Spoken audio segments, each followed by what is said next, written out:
নমস্কার বন্ধুরা, সীমার রান্নাঘরে সবাইকে স্বাগত। আশা করি আমি ভালো আছি, আশা করি আপনারাও ভালো আছেন।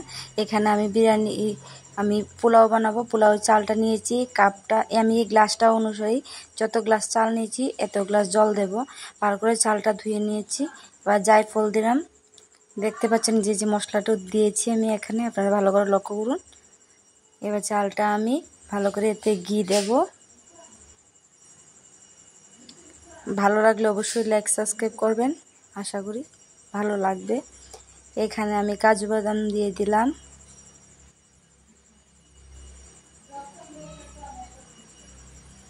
কাঁচা লঙ্কা, গরম মশলা, তারপরে তেজপাতা, আদা কুচি, সবটুকু আমি জায়ফল গুঁড়ো সব দিয়ে দিব।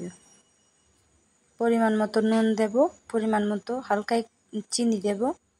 চিনিটা আপনারা দিতেও পারেন, আবার নাও দিতে পারেন। এবার হাতের সাহায্যে ভালো করে আমি মেখে নেব।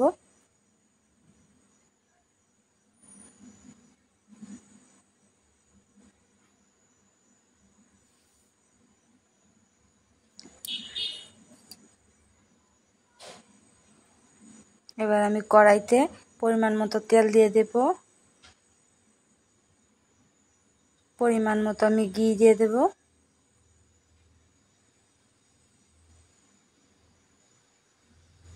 আমি এখানে দুটো দারচিনি, দুটো এলাচি দিয়ে দিলাম। এবার আমি চালটা দিয়ে দেব। চালটা আমি ভালো করে ভেজে নেব। কড়াইটা অবশ্যই বেশি গরম করে নেবেন, চালটা যাতে লেগে না যায়, এই দিকটায় মাথায় রাখবেন।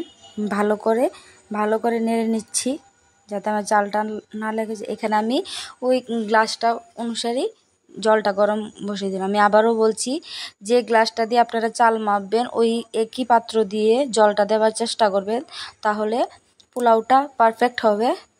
এই দেখুন আমি ফুটন্ত গরম জলটা দিয়ে দিলাম। এবার আমি চুলার একদম লোতে রাখবো, 10 মিনিট লোতে রাখবো, তারপর আমি মিডিয়াম করে দেবো। এবার আমি একটা ঢাকনা দিয়ে ঢেকে দিলাম। এই দেখুন আমি এবার ঢাকনাটা খুলে ভালো করে নেড়ে দেব।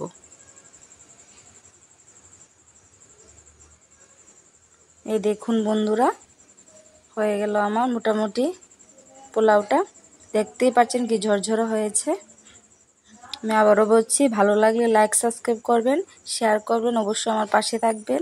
পাশে থেকে নতুন নতুন ভিডিও দেখার আমাকে উৎসাহিত করবেন। নমস্কার।